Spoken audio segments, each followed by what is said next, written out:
Bonjour. Il en est du règne de Dieu, comme d'un homme qui jette en terre la semence. Nuit et jour, qu'il dorme ou qu'il se lève, la semence germe et grandit. Il ne sait comment. Il en est du règne de Dieu, comme d'un homme qui jette en terre la semence. Nuit et jour, qu'il dorme ou qu'il se lève, la semence germe et grandit. Il ne sait comment. Dans l'évangile de saint Marc que nous lisons ce dimanche au chapitre 4, Jésus nous parle du royaume de Dieu en images. Marc nous dit que Jésus utilise des paraboles. Les paraboles sont de petits récits qui s'adressent à tous et qui ont pour but de faire comprendre quelque chose de complexe à l'auditoire.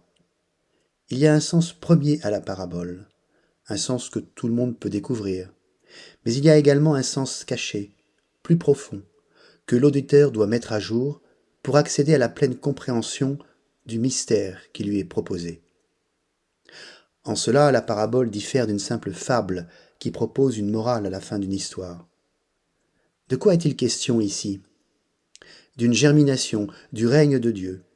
C'est une bonne nouvelle, il y a un règne de Dieu, c'est-à-dire qu'il y a un projet de Dieu pour sa création, et ce projet se déploie dans le temps. Le sens premier que nous enseigne Jésus, c'est que l'homme n'a pas de prise sur l'avènement du royaume. Son attitude intérieure, le sommeil ou l'éveil, ne change en rien ce développement souterrain de la création. À y regarder de plus près, le message de Jésus n'est pas un aveu d'impuissance de l'homme face au dessein créateur.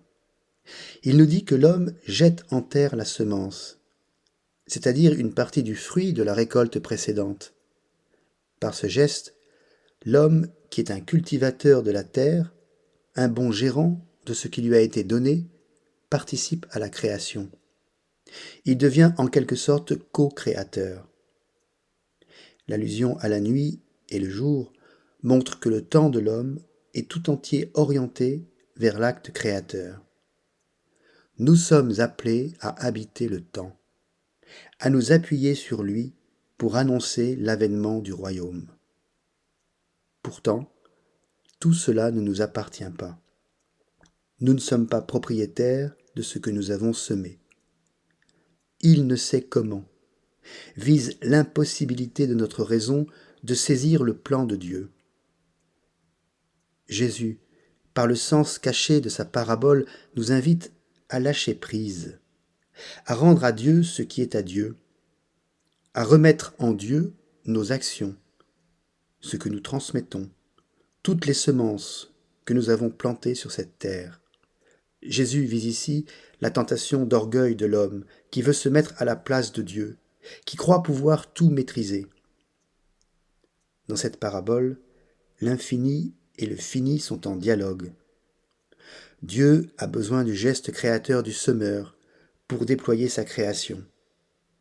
Nous ne savons pas comment ce geste devient fécond, mais nous savons qu'il appartient tout entier à l'élan créateur et qu'il nous fait serviteurs. Cherchez, vous trouverez. Cherchez, vous trouverez. Frappez, on vous ouvrira. Bon dimanche.